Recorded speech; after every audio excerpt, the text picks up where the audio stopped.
Back in 2010, Oscar-nominated actor Randy Quaid and his wife Evie Quaid held a press conference where they desperately told the world they were being hunted. According to Randy, over the last couple of years of his life, he and his wife were being targeted by a shadowy group in Hollywood they named the starwackers, claiming these so-called starwackers were trying to set them up, or worse, eliminate them. Randy and his wife then went on the run, leaving Hollywood and going over to Canada, trying to hide from these starwackers. For the past 20 years, my wife Evie and I have been the victims of criminal activities perpetrated by a small network of individuals who are out to destroy us personally, professionally, and financially.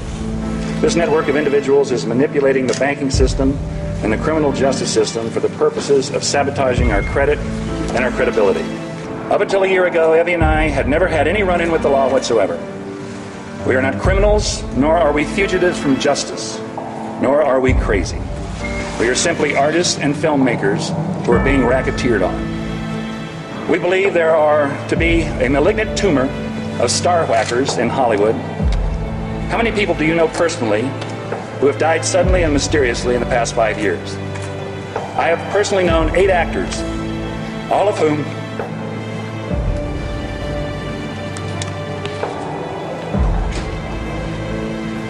I have worked with and was close to. Heath Ledger, Chris Penn, David Carradine among them. I believe these actors were whacked, and I believe that many others, such as Britney Spears, Lindsay Lohan, and Mel Gibson, are being played to get at their money.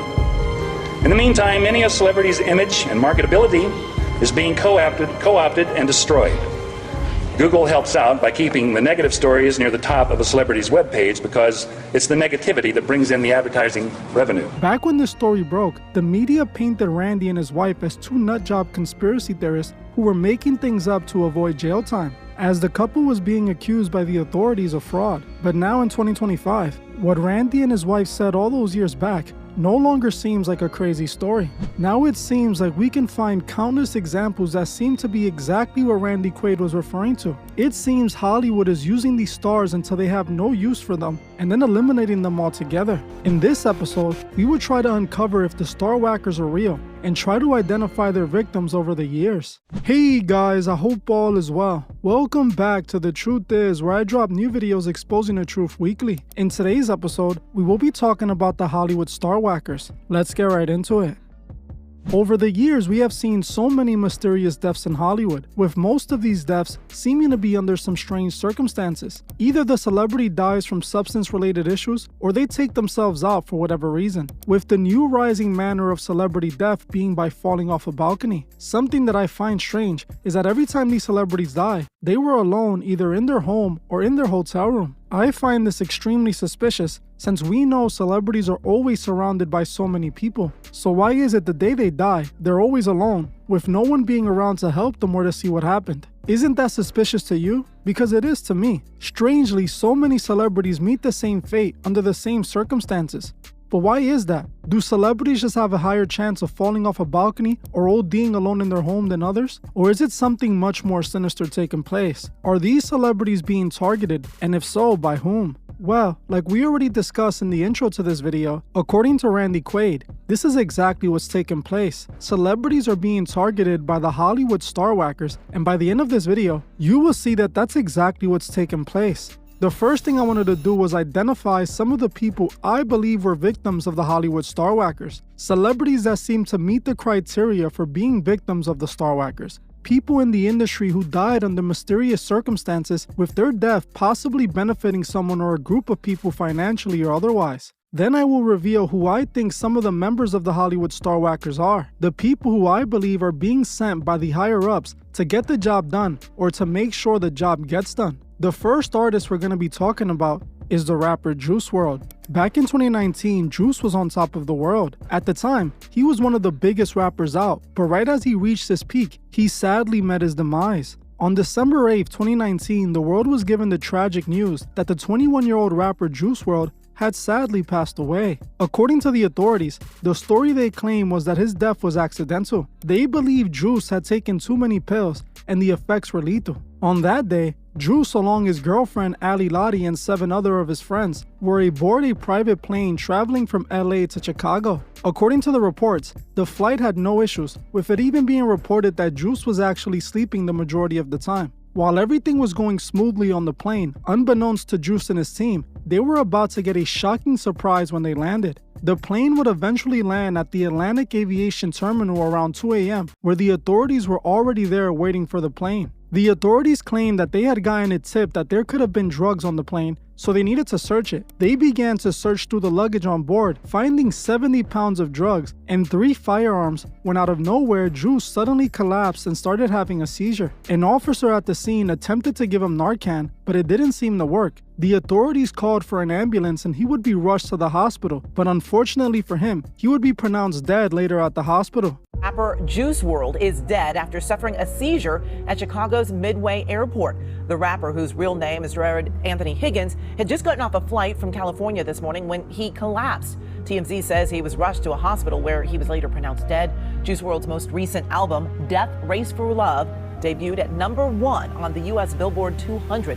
He was just 21 years old. Juice was gone, and no one knew how this could even have happened. Soon after, reports started coming out on what might have happened to Juice, with the people around him that day claiming he got frightened when he saw the police rushing the plane because he had pills on him. Not knowing what to do, he decided the best way to get rid of the pills were to take them all. Not long after taking them, he had the seizure and fainted. Now, Juice WRLD's death was being blamed on the same thing that caused the death of many other celebrities in Hollywood: drugs. But there are a lot of inconsistencies in this story. The first thing that didn't make any sense to me was why the authorities were waiting to search Juice's plane to begin with. How did they know this plane was being used to transport large amounts of drugs? It isn't reported anywhere that the police were investigating Juice for drug dealing. While there are some reports that indicate that they were suspicious of Juice, there wasn't an investigation into him. Some reports claim that the pilot was who alerted the authorities, but how would he have even known himself? The drugs were vacuum sealed and placed in the storage compartment of the plane. It just doesn't add up to me. Another thing that made zero sense was why did Juice take a bunch of pills to hide them from the police if they had over 70 pounds on board and guns on the plane? What are a few more pills going to do when you can't get rid of the 70 pounds, which is much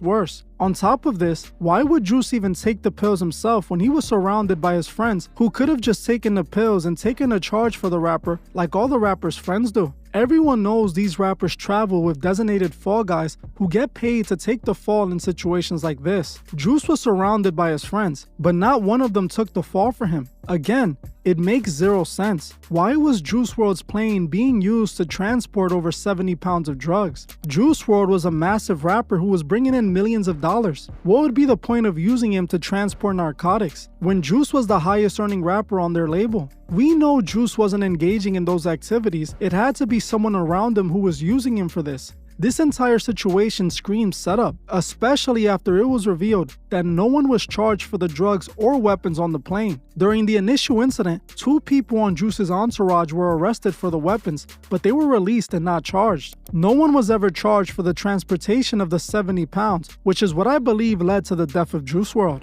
To me, it appears that this situation was much deeper than it was reported. I believe not only was Juice being set up, used by people on his own team to transport drugs, but I also believe that people on his team could have set up his death. Juice was a massive artist who was bringing in millions of dollars at the time. He signed to a small independent label, Grade A, at the beginning of his career. Usually when rappers sign their first record deals, they are terrible deals with the label owning all the leverage. But Juice was now a massive star who had leverage to sign directly to a major label for tens of millions of dollars. The record label likely knew that was going to happen, so it would have been in their best interest if Juice hadn't made it out of that deal alive. Juice's death greatly benefited the label he was signed to. Not only would the record label get to claim the life insurance policy placed on Juice by them, but they also would have made millions off the rise in streams, which spiked tremendously after his death. That wasn't even only it, as after Juice died, his record label Grade A, owned by former rapper Lil Bibby, released several albums after his death, making even more millions off of his name.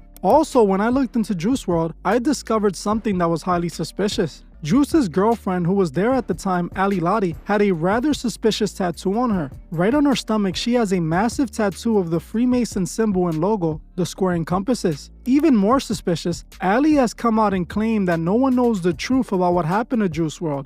Over what's going on, and I've been quiet for the past year and a half, and to myself, took myself away from everyone because I knew what was going to happen. If people knew what happened the day before Jared passed and the day that Jared passed and everything like that, which I cannot speak upon at this moment, but I will.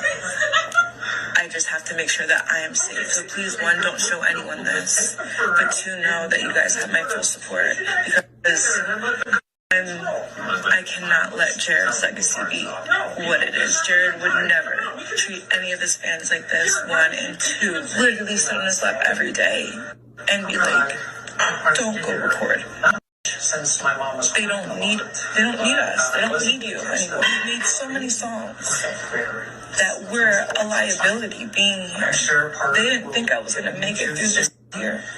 There's been plenty of times literally they've tried and tried their hardest to make sure I wasn't going to be here, and I pushed and kept going because of this reason only. And we'll make sure that shit changes. I just have to make sure that I am safe. The fact that Juice was being used to transport drugs and his connections to the Masons, to me, it's clear that what happened to him was no accident, and he was clearly a victim of the Hollywood starwackers. Just like the next celebrity we're going to be talking about, Liam Payne. Liam Payne, who was a former member of the massive pop group One Direction, passed away at the age of 31 on October 16, 2024. He was in Argentina staying at a hotel when the situation happened. It's being reported that Liam was inside of his hotel room when out of nowhere, something happened that resulted in him falling from his hotel room balcony. The reason for his fall was never confirmed, but it was claimed to be accidental. Eventually, it was reported that the reason Liam Payne fell off the balcony was because he allegedly was trying to escape the hotel room. He was so desperate to escape the hotel room that he attempted to use the balcony. Now this makes his death seem even more strange, as why was he so desperate to try to get out of that hotel room? Now there has been some information reported about this situation that only makes this seem more strange. Apparently,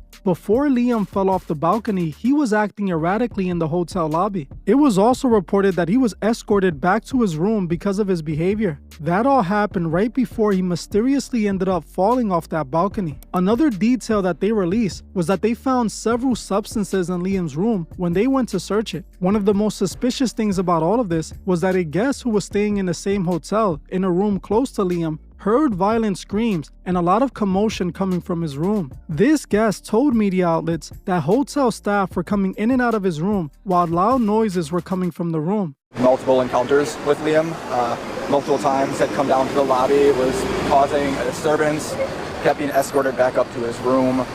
There was an incident where he was very frustrated and was smashing his laptop in the lobby. And then the final time he came back down, he actually passed out in the lobby of the hotel, looked like convulsing a little bit, and had to be physically taken back up to his room. And that was about 5 minutes before the eventual incident that happened. I was in my hotel room, 2 floors below and directly below, and saw the body fall through, looking out the window, saw the body fall, and obviously heard the aftermath and could see his body on the ground afterwards. It didn't seem real. You almost had to pinch yourself to understand and process what you were seeing, but it just was an out-of-body experience, surreal. And did you know it was him straight away? Not so. I had a suspicion just based on the state of mind and the condition he was in earlier.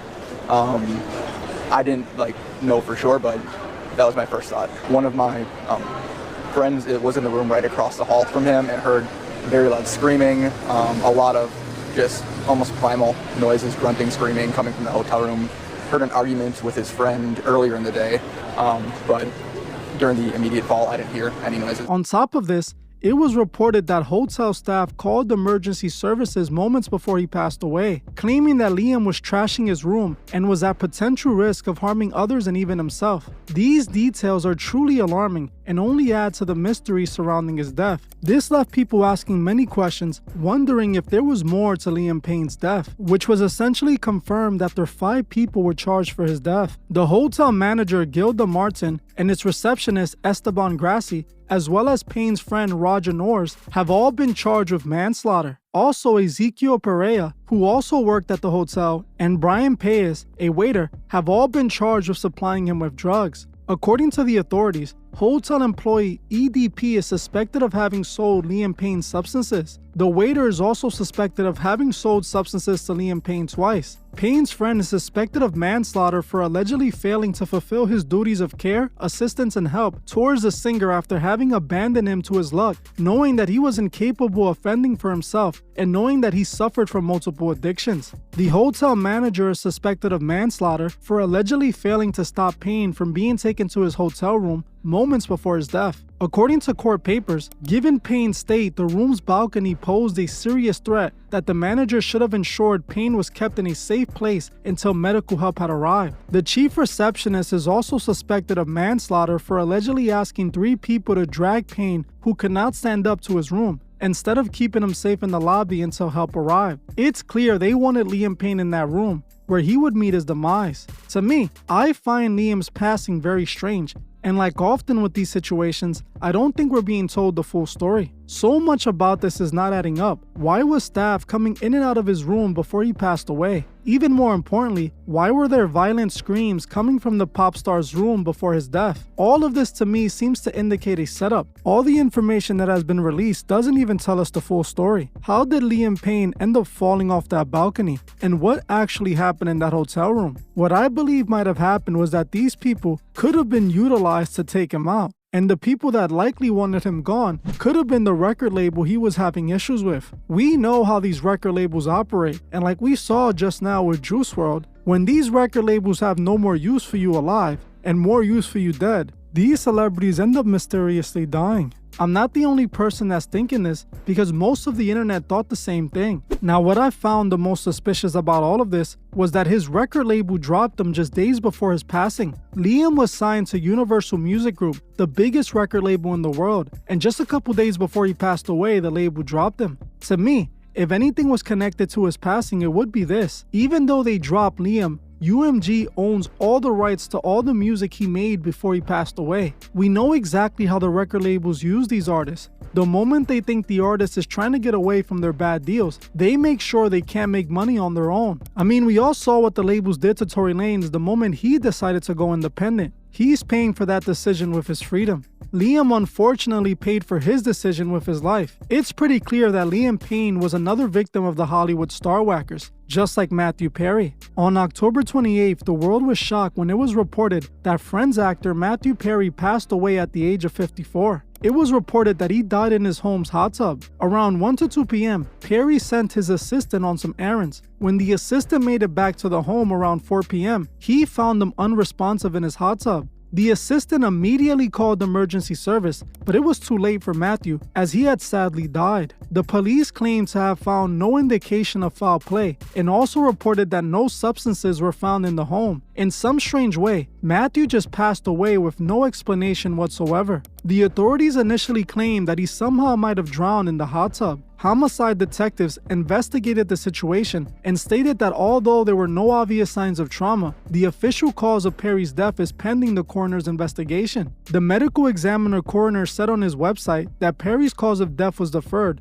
which usually means that further investigation is needed. Eventually, it was revealed that he died of a mixture of substances and then later drowned. This left people wondering how this could have happened and why. Did Matthew Perry really drown in his hot tub, or is there more to the story? People became even more suspicious when they noticed a string of strange posts that were made by Matthew Perry before he died. His death made no sense to anyone, as how many people you hear about passing away from drowning in a hot tub? Eventually, just like with Liam Payne, it was discovered that some people, including his own assistant, were involved in the death of Matthew Perry. Just like with Liam Payne, 5 people were charged in the death of Perry. A doctor named Dr. Salvador, who is accused of supplying drugs to Perry's assistant Kenneth, who has since pleaded guilty to his involvement in getting the ketamine to the actor. A woman named Jasveen, who who is known as the ketamine queen, is also accused of supplying Perry with the substances that caused his death. Another man arrested was a man named Eric Fleming, who was involved in selling the drugs to Perry, with the last man being arrested for the crime being a doctor named Mark Chavis for again distributing the substances to Perry. Now, according to the reports, what happened the day Perry died was rather strange. His assistant gave him a large dose of substances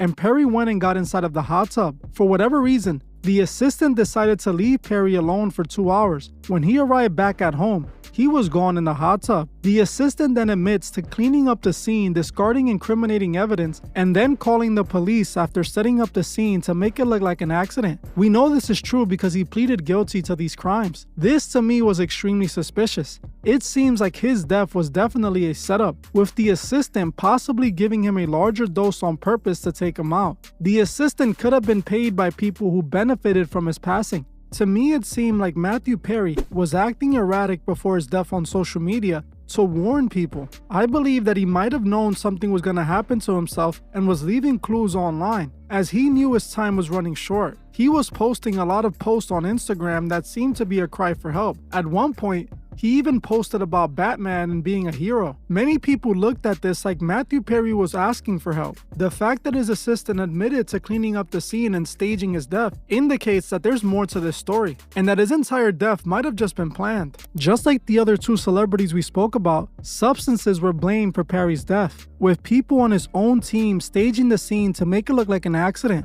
Honestly, we would never know what really happened to Perry, as he was clearly another victim of the Hollywood starwackers, just like the next person we're going to be talking about, Whitney Houston. On February 11, 2012, legendary singer Whitney Houston was found unresponsive in her hotel room's bathtub. She had sadly drowned, passing away at the age of 48, leaving her family and fans devastated. At first, the cause of her passing wasn't revealed, but eventually it was confirmed to be accidental, caused by her substance use. Fans were left with so many questions regarding this mysterious passing. Even more questions rose when the whole story of the incident was reported. According to many reports, days before the incident, Whitney was acting unlike herself and seemed rather off. On February 9th, she crashed an interview with Brandy and Clive Davis, who were at the Hilton at Beverly Hills in preparation for Clive's pre-Grammy party he was known for hosting. Whitney just so happened to be staying at the same hotel, and it's where she was found just 2 days later. Many people were left with so many questions, with some feeling that there had to be more to her death. Ever since she passed away, rumors have been circulating online, claiming that Whitney was set up by her own label, with allegedly Clive Davis being behind it all. It was alleged that Clive Davis and Whitney weren't on great terms before she passed. Whitney was allegedly dealing with a serious substance problem, which led her to slowly decaying in front of the world. She was slowly destroying her own legacy, which in all honesty belonged to Clive Davis, as he owned her rights. People believe Clive had Whitney removed from the picture as she was destroying everything she had built. He might have realized that she was more profitable dead than alive.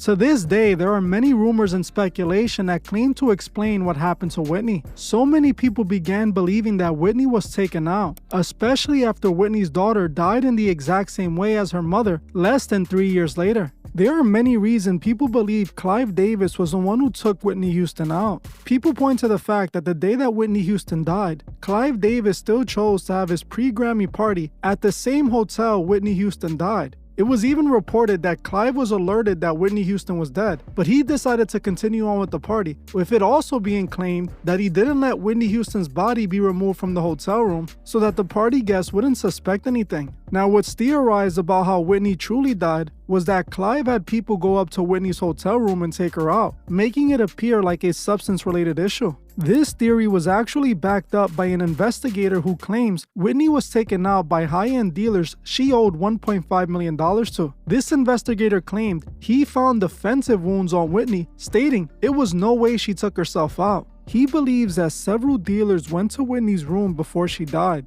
as they were sent by their boss to collect money from Whitney. Investigator Paul Hubel claims that he has proof and even turned it into the FBI that proves Whitney Houston was taken out. Paul claims that he was told by his source at the hotel that footage existed depicting two men entering Whitney's room at around 2:45 p.m. the day she died. He believes they were who put Whitney in the bath that caused her death. He claimed the evidence for the alleged struggle lied in the coroner's report. The coroner, for instance, noted that a large area of skin on Houston's lower back was burnt off, so-called skin slippage, by the scalding bathwater. According to the report, the water was so hot that 6 hours after she died, it was still 93 degrees. He claimed that even if she was on substances, she wouldn't have willingly gotten that bath that hot. He believes she obviously had help. Paul also claimed that Houston had injuries on her forearms and hands that are consistent with her having a pretty nasty struggle and with classic defense wounds.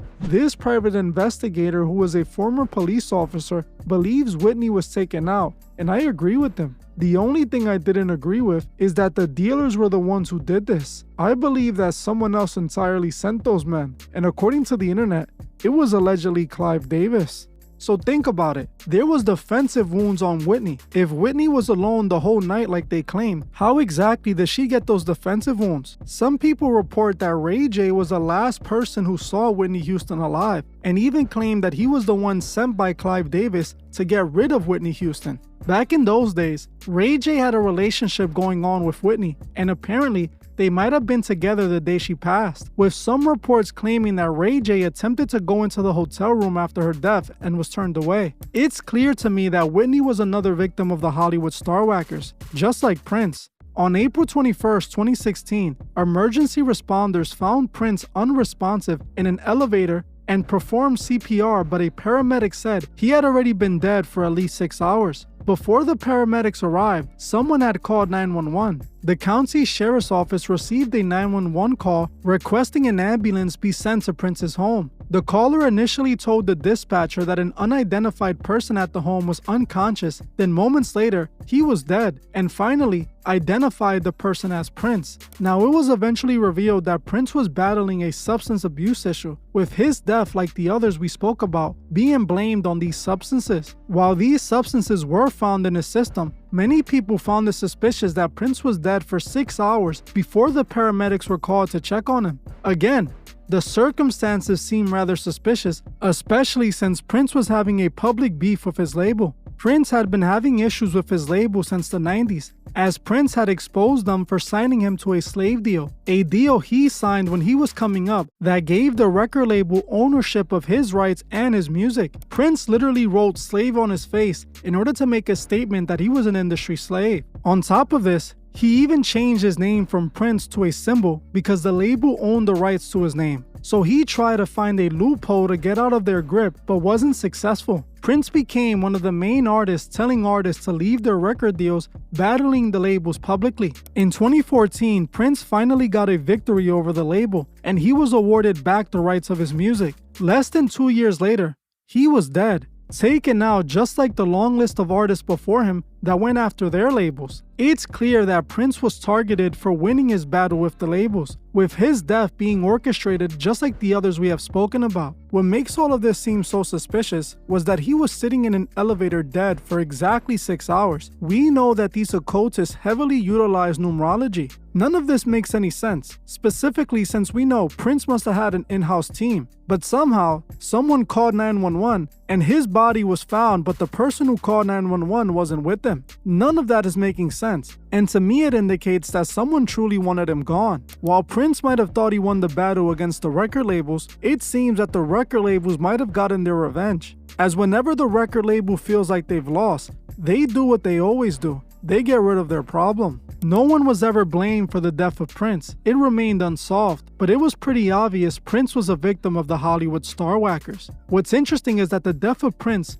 was eerily similar to his rival Michael Jackson's death. On June 25, 2009, Michael Jackson was found unresponsive by his doctor Conrad Murray. Michael wasn't breathing, so his doctor tried to resuscitate him but wasn't successful. Conrad then called 911, and when they arrived, they attempted to provide aid, but it was too late, and he was pronounced dead at the scene. Jackson had passed away at the age of 50. Michael was another celebrity who passed away from substance abuse, joining the long list of celebrities. It was revealed that he died of acute propofol intoxication. Eventually, his doctor was blamed for his death, and it was revealed that his doctor was giving Michael high amounts of substances that he was routinely abusing. The doctor was eventually sent to prison, but till this day, it seems that he was just a fall guy. While I believe he did play a role in his death, I think he was instructed to do it by the people that really wanted him gone. See, Michael, just like Prince, has started a beef with his label before he passed. He started beefing with Sony Records, who were trying to force him to sell his music catalog,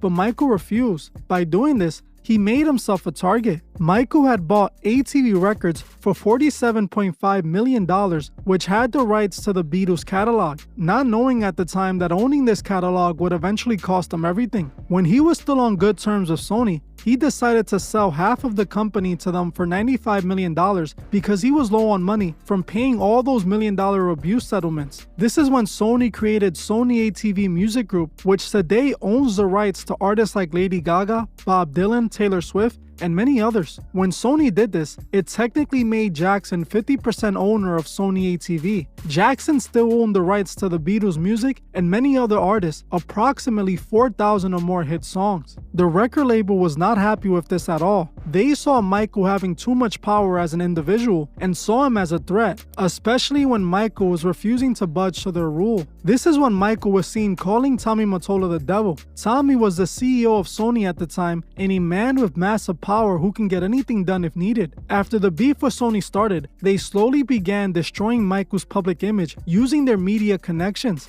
When Michael still refused to sell his share of his label, it cost him everything, as his own doctor was likely compromised to get rid of Michael Jackson. I believe that Michael Jackson could have been taken out by Sony using his doctor. What made this more likely to me was the fact that Michael's doctor was actually a Freemason, meaning he was connected to the cult that runs the music industry. Clearly, Michael was having a very public beef with Sony, and Sony was already playing dirty as they had compromised one of his lawyers and made him lose a lawsuit against him. It was clear that Michael wasn't budging against Sony as he publicly began to humiliate them, as he was seen on many occasions calling Tommy Mottola the devil, who was running Sony, and saying that Sony kills music. Michael engaged in a full-on war with Sony and was refusing to sell him the catalog. And I believe this is what cost him everything, especially since after he passed away, Sony easily managed to buy the catalog from Michael's estate after his passing. I believe this was the plan all along. If they couldn't buy it from Michael, they could buy it over his dead body. I believe Michael, just like Prince and the others, was a victim of the Hollywood starwackers, just like the next person we're going to be talking about, Angie Stone. On March 1st, 2025, Angie Stone died in a car accident near Montgomery, Alabama at the age of 63. She and 8 others were traveling in a Mercedes Sprinter to Atlanta following a concert in Mobile, Alabama. This is when her vehicle overturned on Interstate 65. The vehicle was then hit by a semi-truck. Somehow, Stone was sadly the only person that died in the accident. This was such a tragedy and left so many people with so many questions. As many people were pointing out, what were the odds of her being the only person who died in this horrible accident? Quickly, the internet began asking questions that only increased when a video of Angie Stone emerged where she called out a record label for robbing her. In this video, Angie Stone claimed that her record label UMG had been robbing her for years. She also alleged that she believed they had attempted to get rid of her by giving her a blood infection. The devil was very particular in targeting me. But anyway, I was rushed to the hospital because I wasn't breathing so well. Came to find out, I had what was a bacterial blood infection that I had gotten when they stuck me with the needle. It had went into my bloodstream and caused a staph infection of the blood. Now, I didn't have a clue that there was a blood infection until they rushed me into ICU. I went into ICU and I went to use the restroom and I passed out in the restroom. My oxygen went all the way down and rendered me basically unconscious. When I came back to, the nurses began to tell me that I was screaming for Jesus because when I went down, I'm sorry, I didn't know that, I didn't know what was happening. All I know is it was all of a sudden. And I began to praise God and call on his name because I knew biblically that if I was transitioning, I needed to be calling on Jesus. And I need to be called him by his name, so I began to scream his name. When they brought me to is when they told me I was lucky to be alive because I was on the floor. And sorry. I knew it was an attack. I knew it was a spiritual attack on me. However, I was treated and God healed me. He cleared up. After 2 weeks, solid, they cleared up the blood infection. But meanwhile, back at the ranch, as I was coming through all of this, I soon found out that one of the biggest companies that I was with, Universal Music, it's the second part of the ugly truth. We began to research things to check on my royalties and my statements and things that of that nature, only to find out a lot of my publishing, a lot of my royalties, my mechanicals, they have all pretty much been stolen. They've taken pretty much everything. They've stolen, I won't say stolen, but they have taken all the monies that were due to me. They have basically absorbed in that company. You only knew how much money they have taken from me, how much they have stolen from me. Money that I'm supposed to be, I should have been able to retire 20 years ago with the money I've made, supposedly. So I'm just here to let you know, one way or the other, Universal Music, you're gonna have to give up my coins.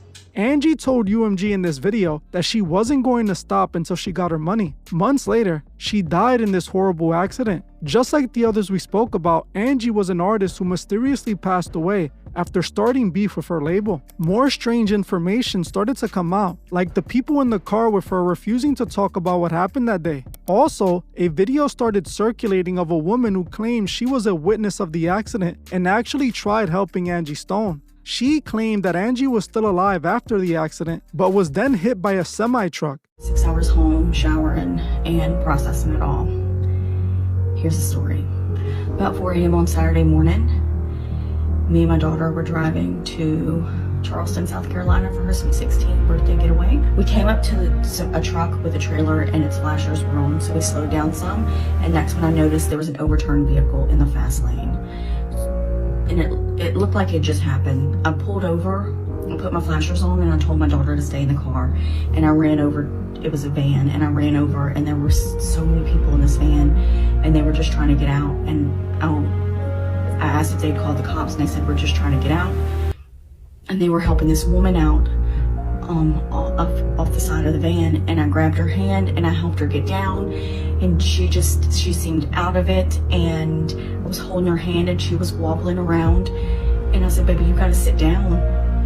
And then the next thing I know, I flew and I fell down to the ground, and it felt like something not ran over me but brushed over me. Like something just swiped over my body, and I got up and I could hear screaming. And I just focused in on one screaming, and it was my daughter.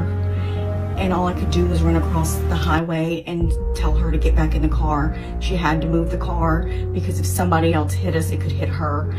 So she moved the car farther up the interstate, and I called 911, and they said they were on their way. And then all I could think to do was get to my daughter. And that's all I could do in that time. And when I was walking to my daughter, we're really running the best that I can do. I was in so much pain. My chest felt like an elephant was sitting on it. My legs were so hurt and sore. And I looked up, and there was an 18-wheeler that had crossed the median into oncoming traffic. And I knew that's what hit me and ran over and brushed over me was the 18-wheeler. And my daughter's freaking out. She'd already called my husband by then and my father-in-law. And I just told her, we've got to get to the hospital. I can't breathe. It was so hard to breathe. I'm gonna post a video of the 18-wheeler after I left the hospital, driving back through to get to my husband and my son. I will not be posting the vehicle in the video because somebody did pass away. They did. and I won't be posting that for respect for their family. I'm sore, I'm bruised all on the right side of my body. I'm very stiff everywhere. But I will keep you guys updated, and the video is gonna come at the end, okay? Hug your family tight. Hug your family tight.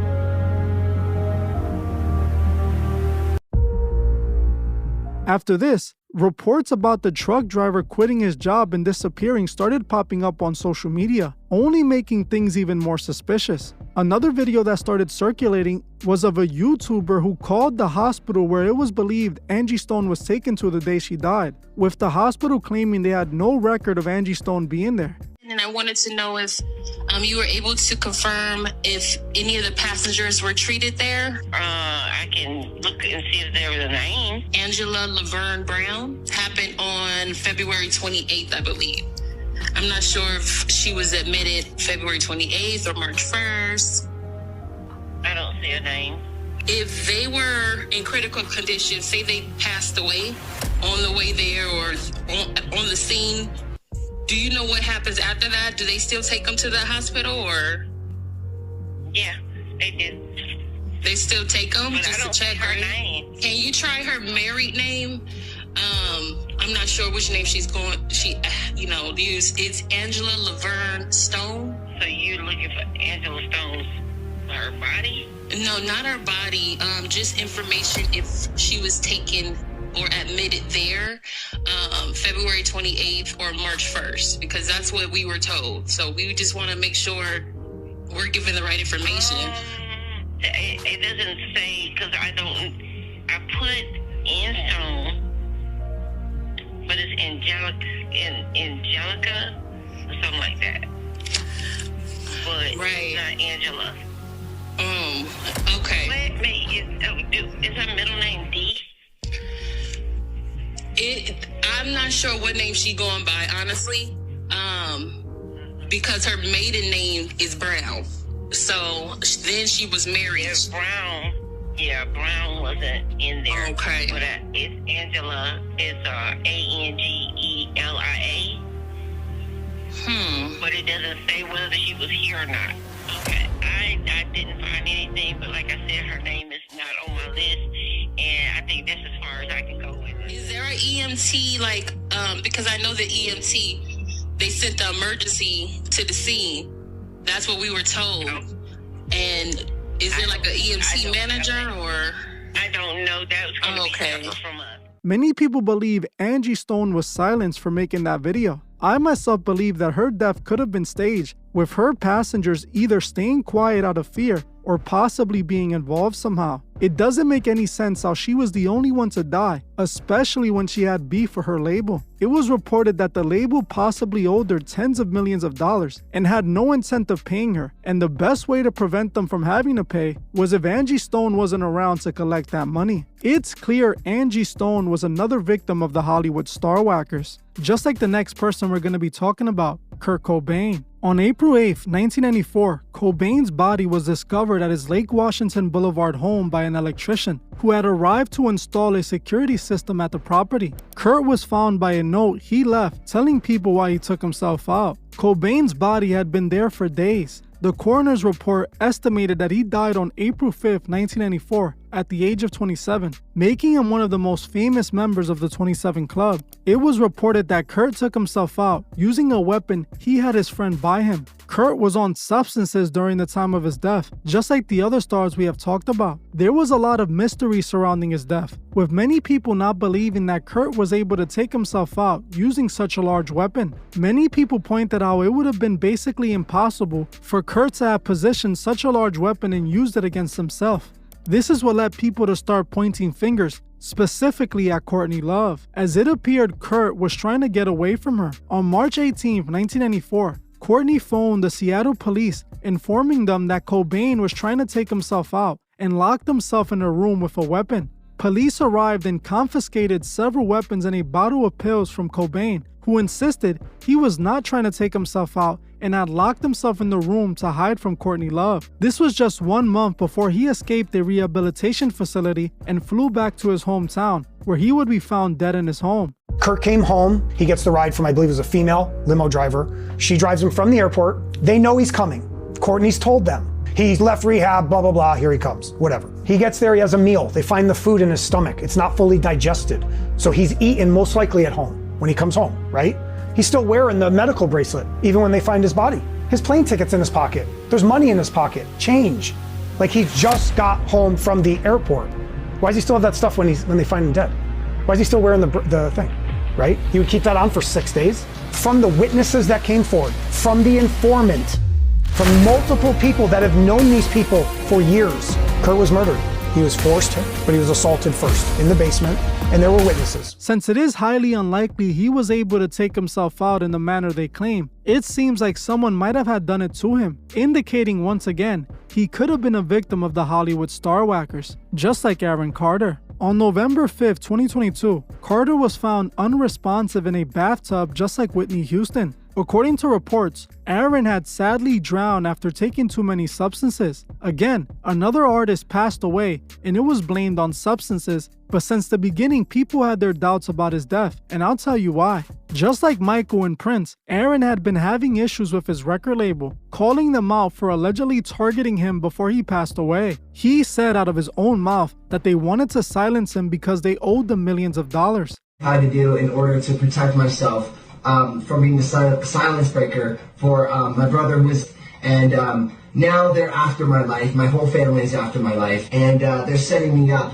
And Sony Records owes me $3.5 million, and they don't want to pay me, and it would be in their better interest, just like Michael told me. And Brad basically who sued Sony Records for $10 million. They owe me money, and they're trying to put me off. Not long after he made this video, he was gone, found like many other celebrities in their home alone. While theories were circulating, Kanye came out and claimed that Aaron was indeed taken out. Kanye claimed that his former personal trainer, Harley Pasternak, was who got rid of him, going on one of his wild rants, revealing that Harley took him out and tried to take Kanye out as well. Anybody ever talk to my red how y'all put me in the hospital? Chinese water torture. Million questions. Everybody around me telling me I can't wear. You can't tell me the color of my hat. Y'all can't tell me. No, none of y'all is here with no Instagram, nobody living, nobody at, and I don't shit from none of the Jewish about, oh, he's in an episode. Harley Pasternak follow me to the hotel. The nigga killed Aaron Carter, and now they acting like they won't kill a Backstreet Boy sample. Yeah. You get what I'm saying? Harley Pasternak pusher, your trainer. Harley Pasternak, Jay-Z. You get what I'm saying?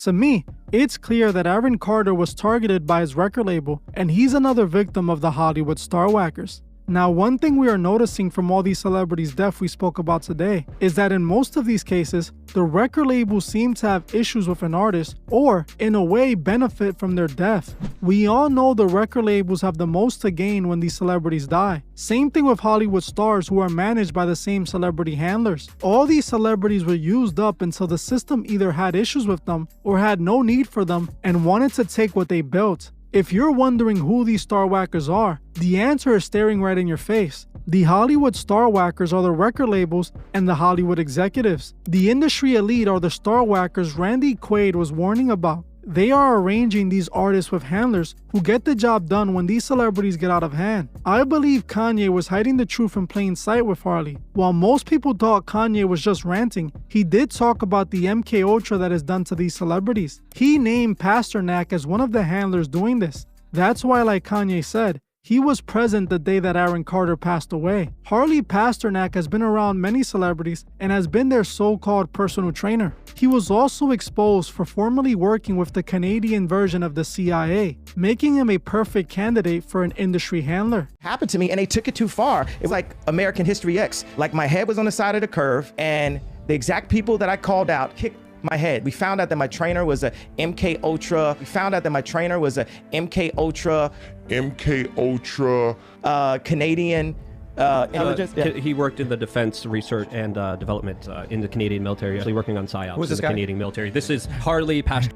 Yeah, what I'm saying is, look, they tried to medicate me. I was exhausted. They wrongly diagnosed me. And they when I asked them, how much lithium did you want to put me on exactly? It took them 4 days to answer because they were embarrassed about the amount, right? And I refused to take this, right? You understand that if I had taken the medication, I would not be here, and it would have been, woe is, he was deeply troubled. We miss him. We love his music, though. Well, they would have Britney Spears too. I mean, look. They would have Michael Jackson. Or worse, yeah. So look at what they did. Look at what they did to Britney. When she went in, she was tired, she was exhausted, she was in a bad way. But 10 years of that medication wrecked her brain. You can see it now. You can see there's not much of her left. You can notice these industry handlers because they're the people that are just around to be around. Another one of these known handlers is no other than Corey Gamble. Corey was allegedly in Kim Porter's home when she mysteriously passed away from pneumonia. It was also believed that Corey Gamble was Bieber's handler for a while, and nowadays you can see Bieber publicly falling apart. The industry got to him, and he's struggling to keep it together. And best believe, if God forbid something happens to Bieber, we know the industry got him too. The industry has designated fixers running around removing all their problems. These are the men that are serving the Hollywood elites, and they are the Hollywood starwackers. If you see all these celebrities deaf under the same circumstances and don't realize what's going on, you need to wake up. These celebrities didn't all just die because of the same thing. They were all targeted and removed using the same technique. It's not a coincidence, it's a pattern. A pattern that leads to the truth. The industry is so corrupt from the beginning to the end. You sell your soul to them and you become nothing more than a product that they can never stop selling. Sadly, all of these celebrities were victims of the greedy industry. They gave their lives to Hollywood and paid the price in the end. For those still trying to break into the industry, you should really reconsider it, as you can possibly be the next victim of the Hollywood starwackers. Well, that's it for this video. I want to thank you all for watching, and I'll see you guys in the next one.